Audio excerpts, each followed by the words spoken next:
in 1945, our B-29s began full-scale operations against Japan. 1,500 miles to targets and 1,500 miles back from bases at Saipan, Tinian, and Guam. Here, 21st Bomber Command concentrated its massive air power and planned the ultimate crushing defeat of Japan, down to the last bomb. Here was the beginning of the end of the road to Tokyo. After 6 months of reoccupation, there were few signs of war along the quiet summer shores of Guam. The liberated Chamorros were back in their clean native villages, American citizens again, smiling and friendly, unaware that a miracle had happened around them. A miracle that moved mountains of material, equipment, and supplies across the Pacific, that changed their dirt roads into broad highways, that manicured their jungles into acres of black-topped airfields. And nearby, new communities of American citizens had set up housekeeping with various types of self-service.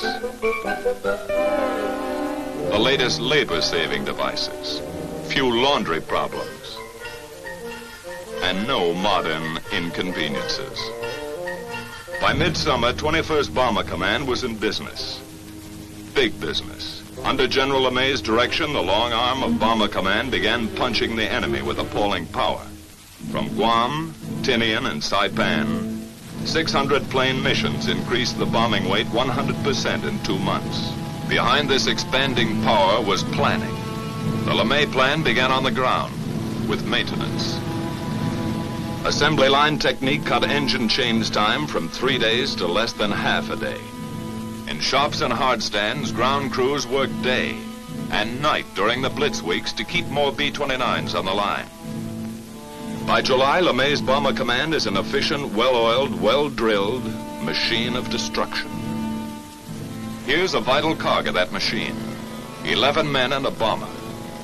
While they wind up for action, let's find out where they're going and some of the things they're going to do and why and with what. How do they set up the longest, toughest bomber mission in history? It began about 12 hours ago in the war room at Guam, with General LeMay and his staff receiving a report on tomorrow's weather in Japan. Tomorrow's forecast is typical. Nagoya, 8/10 cloud above 10,000 feet. In the east, Tokyo area will be 6/10 at 22,000, 3/10 at 14,000 feet, closing up solid after 11 a.m. Osaka and everything west is reported completely socked in. How will the general solve that one? His B-29s are up against a blank wall except for a possible opening around Tokyo. The old man considers every vital factor and makes his decision.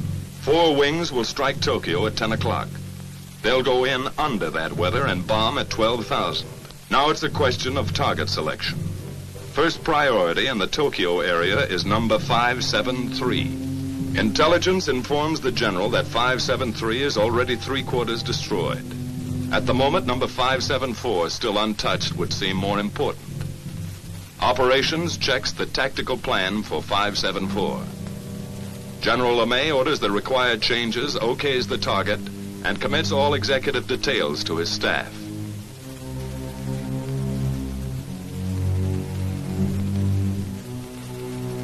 Operations, with his deputy chief of staff and project officer, goes to work setting up the changes. In that plans folder is a mountain of preparation by special sections of intelligence and operations. 1,000 hours of research.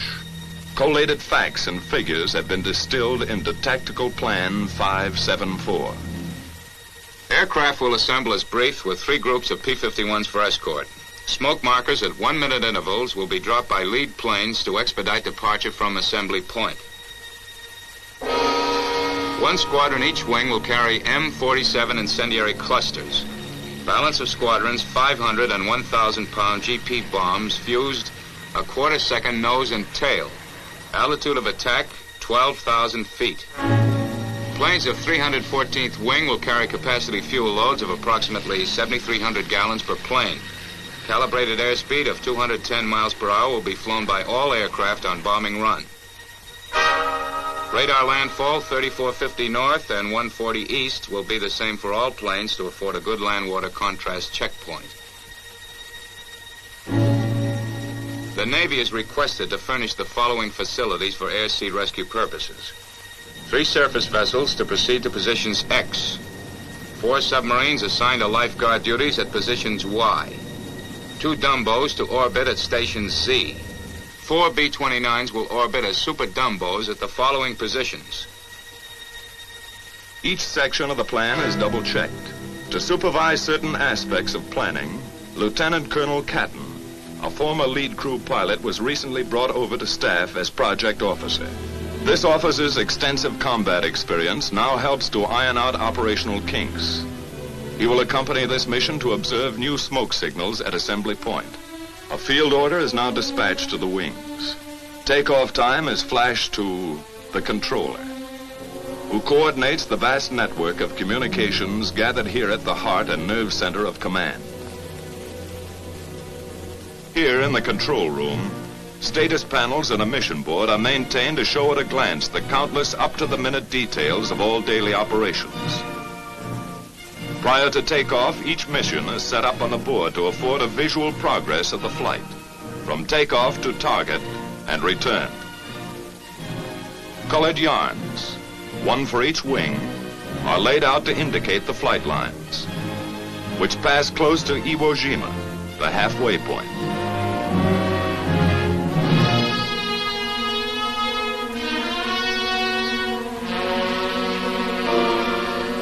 And proceed as specified in the field order to the proper target.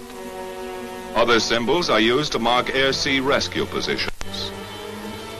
A timetable of statistics for each wing is planned and flown as recorded from hourly reports on the status panel, beginning with takeoff time.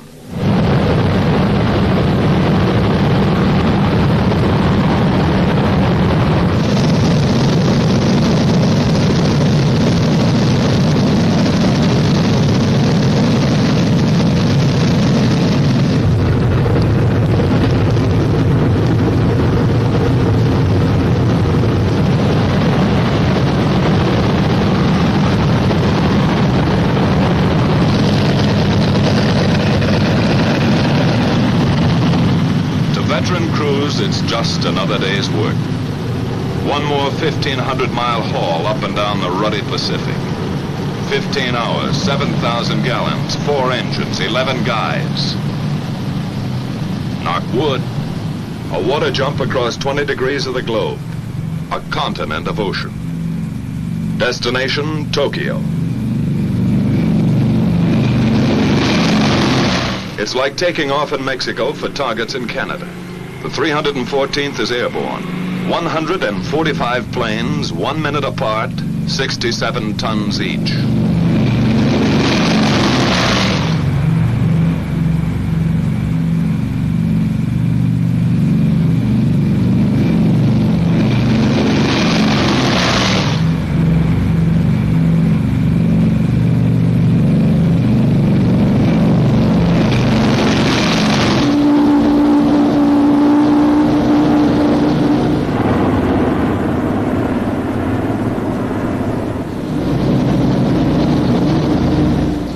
B-29 takeoffs are a tough sweat. That first long moment is the worst. Some swear it takes luck, like a wife's stocking, to beat it. At Tinian, 100 miles north, 2 more B-29 wings prepare for takeoff. 134 aircraft from the 58th wing. 100 more from the 313th wing. At Saipan, a few minutes later, the veteran 73rd wing lines up for takeoff. 153 more bombers are added to the mission striking force.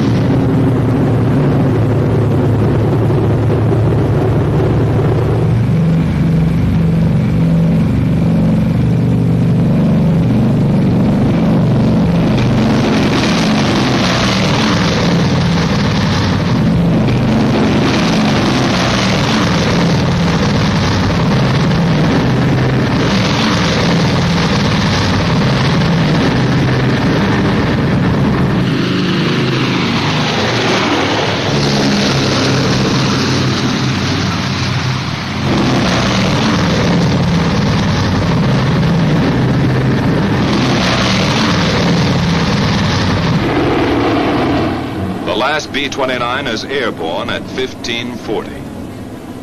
The tower at Saipan relays this information to the controller back at Guam. First and last takeoff times of each wing are recorded here and go to make up the first of a series of tabulated mission reports.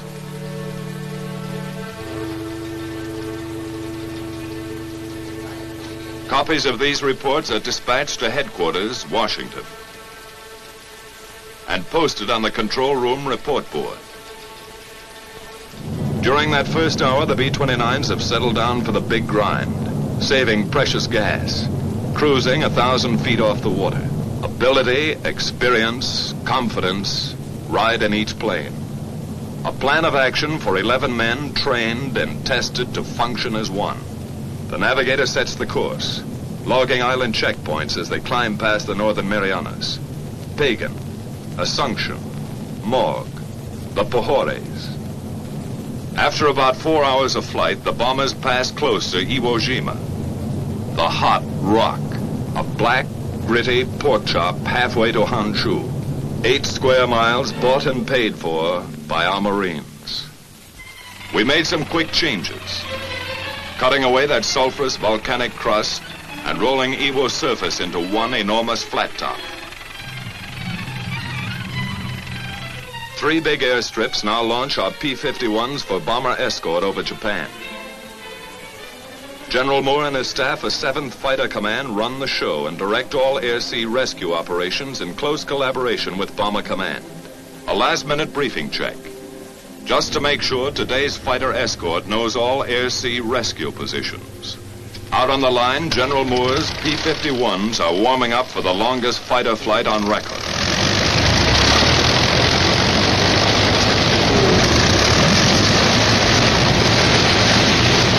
Seven hours on one engine, extra belly tanks, extra nerve and stamina in the cockpit.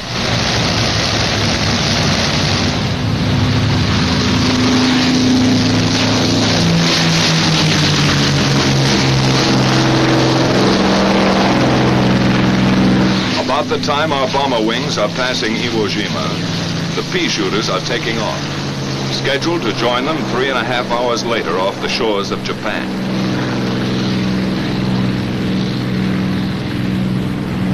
After a rendezvous at Kita, the P-51s head for assembly point, led by B-29s designated as navigator ships. Farther west, our bomber wings grind ahead on the last lap to the Empire. Reports to the controller back at Guam give their flight position, which is kept up to the hour on the mission board. Still at low altitude, the B-29s are approaching the bad weather belt, where unreported storms and cold fronts appear suddenly across the bomber course. Pilot to crew, we're going to start our climb. Check oxygen equipment. Tell Buck he better get out to his doghouse. As they begin their slow climb to altitude, the crews prepare for the vital business ahead. And from now on till they come off target and head home, it's all business. The central fire control system is warmed up. Superhuman brain power at the flick of a switch. Each gunner flexes his sights and tries the coordinated fire controls with a few short bursts to clear the gun. After pushing up to altitude, the bombers arrive close to assembly point. Air in the pressurized cabin is comparable to 8,000 feet. But oxygen masks are adjusted and ready for instant use. From the southeast, our fighter escort appears with its navigator ships, which now turn off to wait for the fighters' return at Rally Point. The Mustangs climb in formation to take positions above the boxes of B-29s.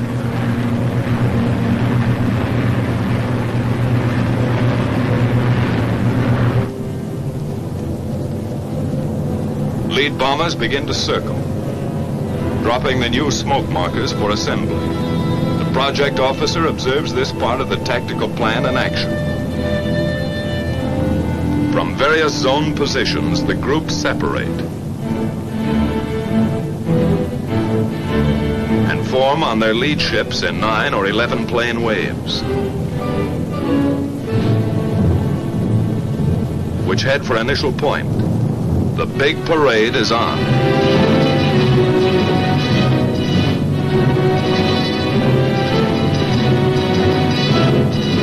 Landfall is picked up, along with the first flak burst from enemy coastal batteries.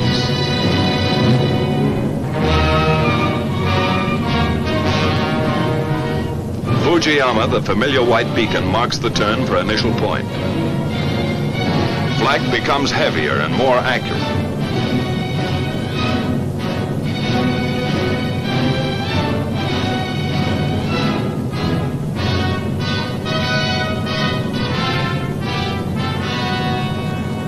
And now the first Jap snoopers appear, diving head-on into the formations.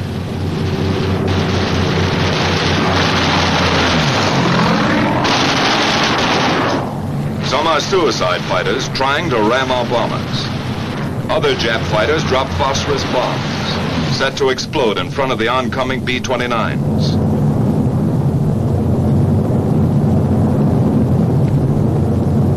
Our P-51s go out after them and know they're tangling with experts.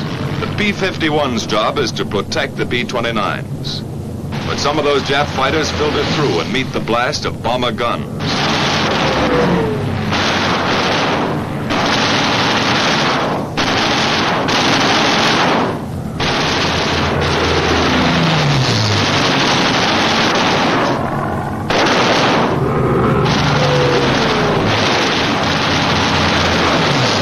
Tail gunner pleads with a nip fighter to come in a little closer.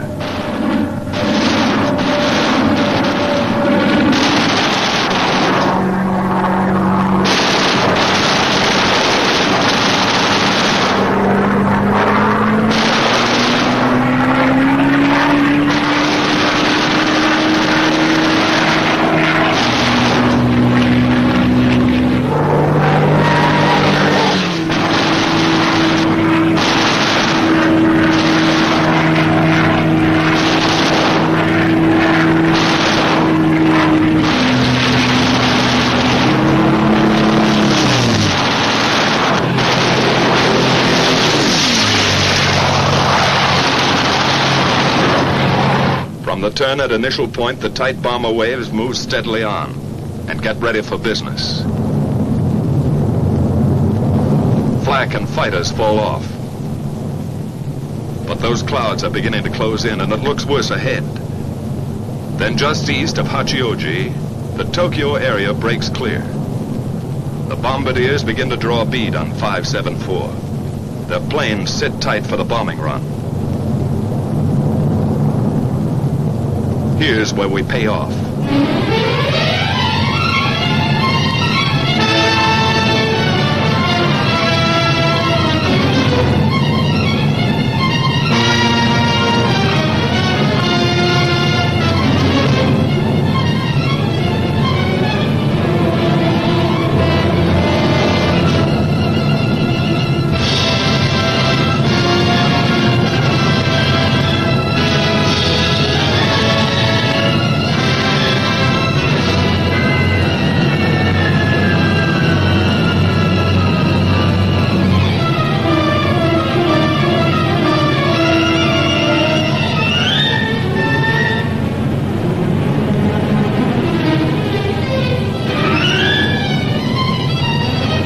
Two Jap aircraft plants and an airdrome, 12,000 feet below, are about to receive 4,000 tons of destruction. The first waves of B-29s have already found their objective.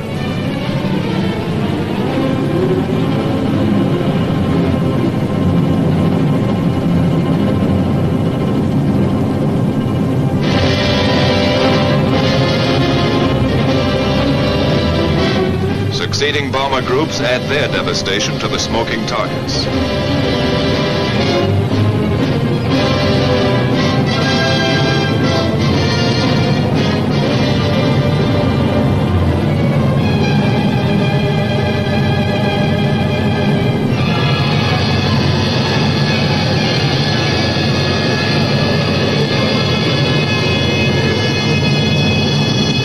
Tactical Plan 574 is now an accomplished fact. bombers turn and go downwind, across the burnt acres of Tokyo. Close-up cameras show the scars of those spectacular fire strikes last March. 51 square miles of LeMay treatment. Across the bay, and a tailwind speeds them south, down the Chiba Peninsula. This is fighter country. With the first call on the intercom, our Mustangs peel off and go to work again.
The big bombers homeward bound, our P-51s drop down for strafing runs, concentrating on definite objectives from here to the enemy coast.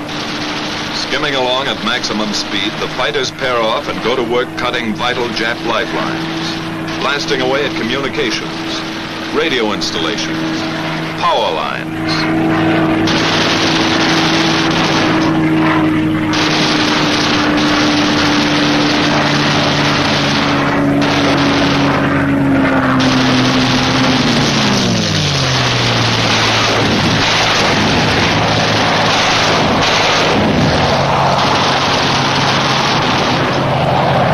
Swooping down on enemy transportation, railroads, marshalling yards, small suburban factories.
Airfields.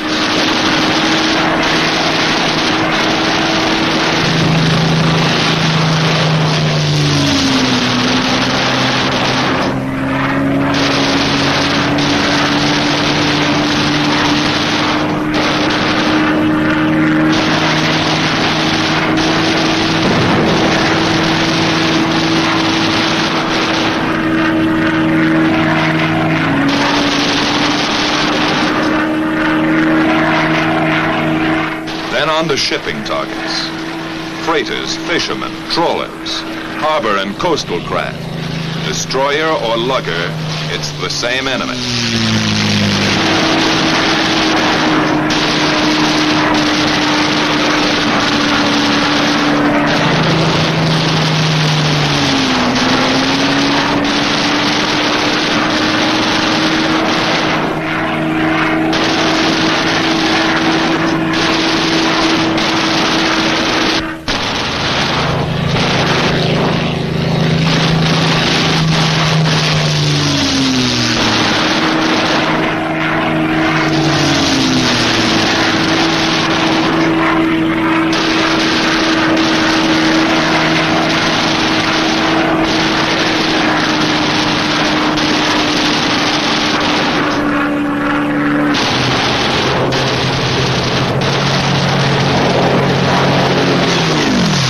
After strafing, our fighters climbed back to Raleigh Point and the waiting B-29 Navigator planes.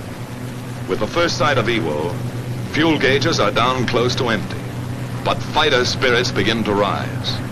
They wind up and finish with a kick, coming past Suribachi at whiplash speed, and zoom into their victory rolls. Once over for each Jap kill.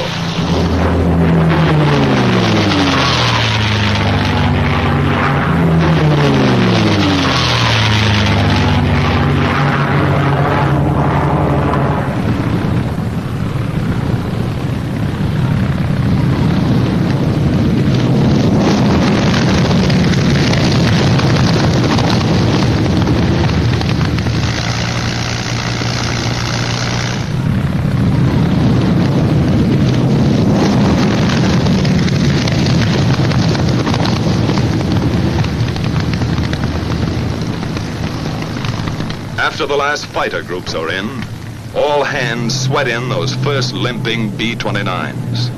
That runway is a beautiful sight as they let down with engines out, low in gas, or beat up by flak and fighters. In 3 months, nearly 2,000 crippled or gas-shy B-29s havened at Iwo. You can understand why those 4 fanboys blessed those Marines and even named their planes after them. The lucky ones are fueled and depart for home bases in an hour. But Iwo still has its hazards. Weather can turn this station into a hopeless daymare. Fog and quick overcast often blacks out the airstrip during these crucial periods. That means orders to bail out. Or with luck, a B-29 might drop in for a copybook ditching.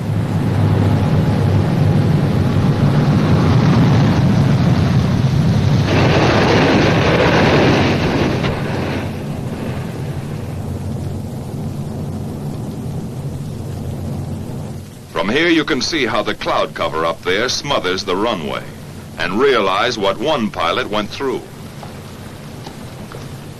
Sometimes a battle-scarred bomber staggers back to Iwo, only to flatten out at the last heartbreaking second.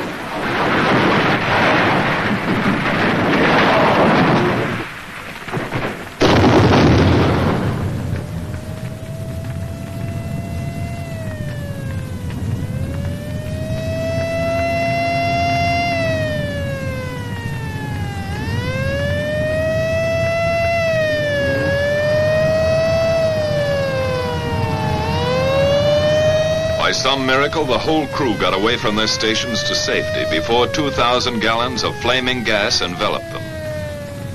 Firefighters risked their lives to save the ship. This, too, takes courage beyond the line of duty. Far to the south, most of the wings are nearing their bases. Exhausted crews wait out the last endless hour, when time seems to stop. Their position is radioed in, and the controller gets word of the approaching flight.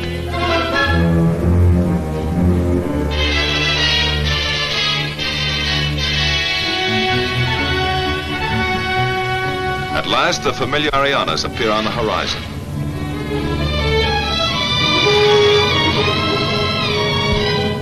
The bombers fly across Guam and turn into the landing pattern.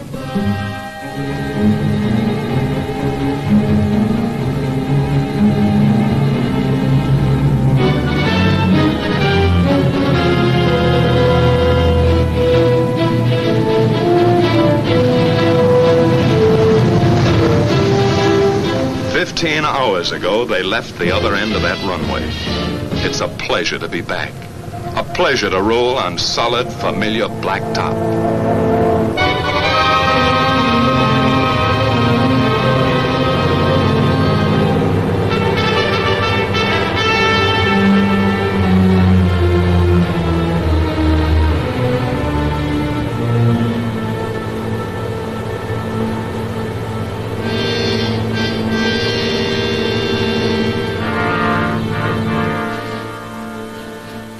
It's good to feel the sudden, humid heat, to be among the living, swapping details with the ground crew. Flak, fighters, the close call, the one that got away. But some of those B-29 crews won't be able to talk it over today. 11 men and a bomber that didn't quite make it.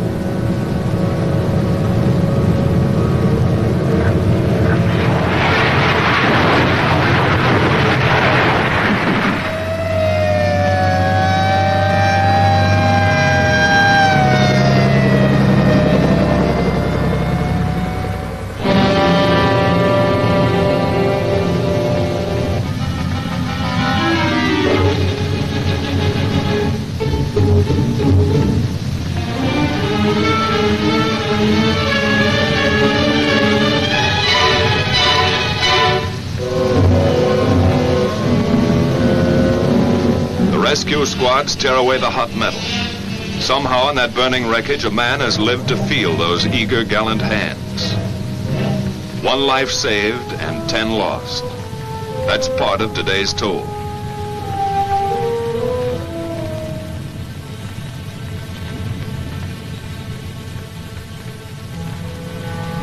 And there were many other days and nights that took their toll of young American lives in the service of our relentless, expanding air power.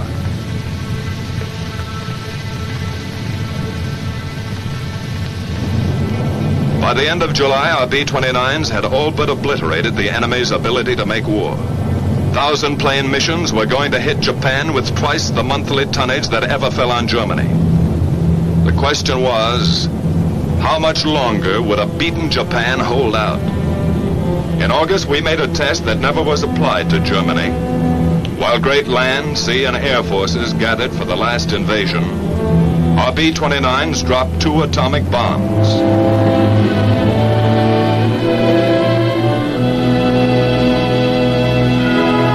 Which hastened the surrender of Japan and saved untold thousands of American lives.